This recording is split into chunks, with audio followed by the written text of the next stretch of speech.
তো নমস্কার বন্ধুরা, মিঠু রান্না বানায় সবাইকে স্বাগত। আজকে বানাবো দারুণ স্বাদের মজাদার আলুর খাস্তা কচুরি। এই আলুর কচুরিগুলো ঘরে থাকা সামান্য কিছু উপকরণ দিয়ে খুব সহজেই আপনারা বিকেলের টিফিনের জন্য বানিয়ে নিতে পারবেন। কচুরিগুলো যেমন হবে খাস্তা, খেতে হবে দারুণ টেস্টি। আর খেতে এতটাই টেস্টি আর মজার হয় যে সকলেই এই কচুরিগুলো খেতে ভীষণ পছন্দ করবে। তো চলুন রেসিপিটি দেখে নেওয়া যাক। তো কচুরি বানানোর জন্য প্রথমে এখানে আটাটা মেখে নেব। এখানে একটা পাত্রের মধ্যে নিয়ে নিলাম 2 কাপ ময়দা। ময়দার বদলে এখানে আপনারা আটাও নিতে পারেন। এবার এর মধ্যে দিয়ে দেব জোয়ান। এখানে সামান্য একটু জোয়ান নিয়েছি, হাত দিয়ে ডলে এর মধ্যে দিয়ে দিলাম। এবার এর মধ্যে দিতে হবে লবণ, তবে এখানে সামান্য একটু লবণও দিয়ে দিলাম। এবার এগুলোকে ভালো করে মিশিয়ে নেব। আর ভালো করে মেশানো হয়ে গেলে এবার এখানে মোয়ানের জন্য দিয়ে দেব ঘি। আপনারা ঘিয়ের বদলে এখানে তেলও দিতে পারেন, তবে ঘি দিলে কচুরিগুলো যেমন খাস্তা হবে, খেতেও দারুণ টেস্টি হবে। মোয়ানের জন্য এখানে আমি 4 চামচ মতো ঘি দিয়ে দিলাম। এবার হাত দিয়ে ডলে ডলে ভালো করে এটাকে মিক্স করতে হবে, যেন ঘি আটার সাথে ভালোভাবে মিশে যায়। এই কাজটা একটু সময় ধরে করতে হবে, তাহলে কিন্তু কচুরিগুলো খাস্তা হবে। মেশানো হয়ে গেলে এভাবে হাত দিয়ে একটু মুঠো করে দেখে নেবেন যে মুঠো হচ্ছে কি না। তো দেখুন এখানে মোয়ানটা একদম পারফেক্ট আছে, মানে যতটা ঘি দিয়েছি ততটা কিন্তু একদম পারফেক্ট। এবার এর মধ্যে অল্প অল্প করে জল দিয়ে আটাটা মেখে নিতে হবে। এখানে কচুরির জন্য আটা একটু নরম করে মাখতে হবে, খুব বেশি টাইট করে মাখা যাবে না, তাহলে পুর ভরার সময় কিন্তু এটা ফেটে যাবে। আর দেখতে পাচ্ছেন অল্প অল্প করে জল দিয়ে আটাটা এরকম একটু নরম করে মেখে স্মুথ করে নিয়েছি। দেখতে পাচ্ছেন কতটা নরম হয়েছে। এইরকম নরম করে কচুরির জন্য আটাটা মেখে নিতে হবে। এবার এটা ঢেকে 15 থেকে 20 মিনিটের জন্য সাইডে রেখে দেব, তাহলে আটাটা সেট হয়ে যাবে। ততক্ষণে আলুর পুরটা রেডি করে নেব। তো এর জন্য এখানে একটা ফ্রাইং প্যান গরম করে এর মধ্যে দিয়ে দিলাম 1 টেবিল স্পুন মতো তেল।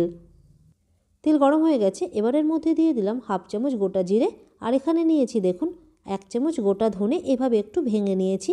এভাবে একটু ধনে দিলে আলুর মশলার মধ্যে দারুণ একটা ফ্লেভার আসবে।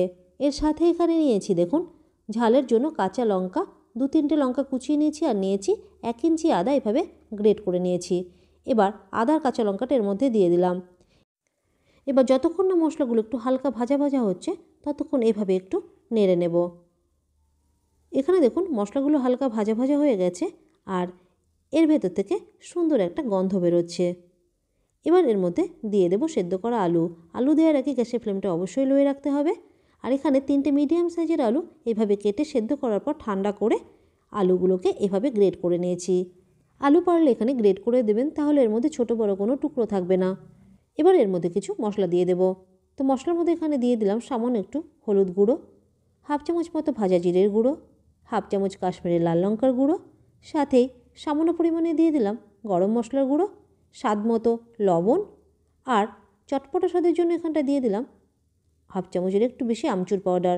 আপনারা এখানে চাট মশলাও দিতে পারেন। এবার এগুলোকে ভালো করে মিক্স করতে হবে, যেন মশলাগুলো আলুর সাথে ভালোভাবে মিশে যায়। তো এগুলো মেশানো হয়ে গেলে এবার বাইন্ডিংয়ের জন্য এর মধ্যে দিয়ে দেব বেসন। এখানে বেসন কিন্তু অবশ্যই দিতে হবে, তবে এখানে 2 চামচ মতো বেসন দিয়ে দিলাম। এবার ভালো করে আবারও মিক্স করে 2 থেকে 3 মিনিট মতো লো ফ্লেমে এটাকে নাড়তে হবে, তাহলে বেসনের কাঁচা গন্ধটাও চলে যাবে আর আলুর পুরটাও রেডি হয়ে যাবে। তো দেখতে পাচ্ছেন এখানে ভালো করে মিক্স করে আলুর পুরটা রেডি করে নিয়েছি। এবারে স্বাদটা আরেকটু বাড়ানোর জন্য এর মধ্যে দিয়ে দিলাম সামান্য কিছু ধনে পাতা কুচি। এবার আবারও ভালো করে এটাকে মিশিয়ে নিচ্ছি। আর ধনে পাতা দেওয়ার পর মেশানো হয়ে গেলে কিন্তু আলুর পুরটা রেডি হয়ে যাবে। তো দেখতে পাচ্ছেন আলুর পুরটা এখানটা একদম রেডি হয়ে গেছে, আর অনেকটাই কিন্তু ড্রাই হয়ে এসেছে। এর মধ্যে কিন্তু কোনো জল জল ভাব নেই।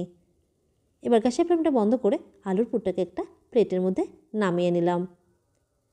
এবার এটাকে একটু ছড়িয়ে দিচ্ছি যেন তাড়াতাড়ি ঠান্ডা হয়ে যায়। এদিকে আটা মেখে রাখো 20 মিনিট মতো হয়ে গেছে।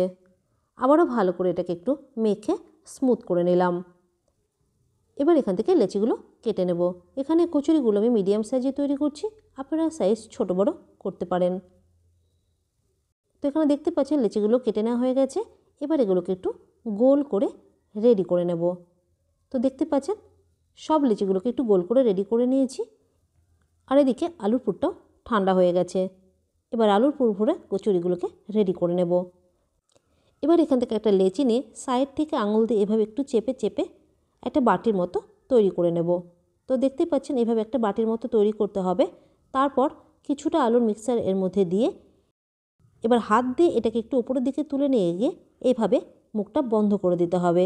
আর মুখটা ভালোভাবে সিল করতে হবে যেন ভাজার সময় আলুর পুরটা বাইরে বেরিয়ে না আসে। এবার ভালো করে এটাকে গোল করে হাত দিয়ে এভাবে একটু চেপে দেব। তাহলে আলুর যে পুরটা ভেতরে ভরা আছে সেটা সমানভাবে ছড়িয়ে যাবে। এভাবে একটু চেপে চেপে দিতে হবে। দেখুন একটা কচুরি রেডি হয়ে গেছে। আপনারা চাইলে ওপর থেকে হালকা করে একটু বেলেও কচুরিগুলো রেডি করে নিতে পারেন। আর যদি আটা মাখার সময় একটু আটাটা নরম করে মাখা হয় তাহলে কিন্তু এখানে বেলার দরকার হবে না। আর একইভাবে বাকি কচুরিগুলোকেও আলুর পুর ভরে রেডি করতে হবে। তো প্রথমে এরকম একটা বাটির মতো রেডি করে কিছুটা আলুর মিক্সচার ভেতরে দিয়ে এইভাবে ওপরের দিকে টেনে তুলে ভালো করে এর মুখটা সিল করতে হবে। তাহলে কচুরিগুলো রেডি হয়ে যাবে। আর এইভাবে একটু হাত দিয়ে চেপে চেপে দিতে হবে যেন আলুর পুরটা সমানভাবে ছড়িয়ে যায়। তো এইভাবে সমস্ত কচুরিগুলোকে দেখুন আলুর পুর ভরে রেডি করে নিয়েছি। তো পুর ভরে কচুরিগুলো রেডি হয়ে গেছে। এবার এগুলো ভাজার পালা। তো কচুরি ভাজার জন্য তেল এখানে গরম করে নিয়েছি। এবার একটা কচুরি নিয়ে আবারও ভালো করে একটু চেপে চেপে দিচ্ছি। এবার এটাকে তেলের মধ্যে দিয়ে দেব। আর তেলের মধ্যে দেওয়ার সাথে সাথে দেখুন তেলের টেম্পারেচার, তেলটা কিন্তু খুব বেশি গরম হবে না। গরম তেলে কিন্তু কচুরিগুলো দেওয়া যাবে না, এরকম একটু হালকা গরম অবস্থায় কচুরিগুলোকে দিতে হবে। আর ভাজার সময় গ্যাসের ফ্লেমটা অবশ্যই লোয়ে রাখতে হবে। আর কচুরিগুলো তেলের মধ্যে দেওয়ার পরে কিন্তু এগুলোকে নাড়া যাবে না। কিছুক্ষণ পর দেখতে পাবেন নিচ থেকে হালকা ভাজা হয়ে এলে এগুলো আপনা আপনি তেলের ওপরে উঠে আসবে। তো দেখতেই পাচ্ছেন কচুরিগুলো কত সুন্দর তেলের উপরে ভেসে উঠেছে। এবার এগুলোকে উল্টে দিলাম। আর কচুরিগুলো উল্টানো হয়ে গেলে এবার একটু সময় ধরে এগুলোকে উল্টে পাল্টে ভাজতে হবে যতক্ষণ না এরকম একটা সুন্দর কালার আসছে। আর আশা করছি দেখে বুঝতেই পারছেন কচুরিগুলো কতটা খাস্তা হয়েছে। এই কচুরিগুলো এখানে ভাজতে আমার 13-14 মিনিট মতো সময় লেগেছে। এবার এগুলোকে তেল থেকে তুলে নেব। আর একইভাবে বাকি কচুরিগুলোকেও ভেজে নেব। আর আশা করি দেখে বুঝতেই পেরেছেন আলুর খাস্তা কচুরি বানানো কতটা সহজ। বাড়িতে আপনারা খুব সহজে এই কচুরিগুলো বানিয়ে নিতে পারবেন। বিকেলের হালকা টিফিনে এই কচুরিগুলো বানিয়ে খেতে পারবেন। খেতে দারুণ টেস্টি আর মজার হয়। আপনারা সস চাটনি দিয়েও খেতে পারেন। আবার এই কচুরিগুলো এমনি খেতেও কিন্তু দারুণ মজার লাগে। বাড়িতে আপনারা এই কচুরির রেসিপিটা একবার হলেও বানিয়ে দেখবেন। আর রেসিপিটি কেমন লাগলো কমেন্ট করে জানাতে ভুলবেন না।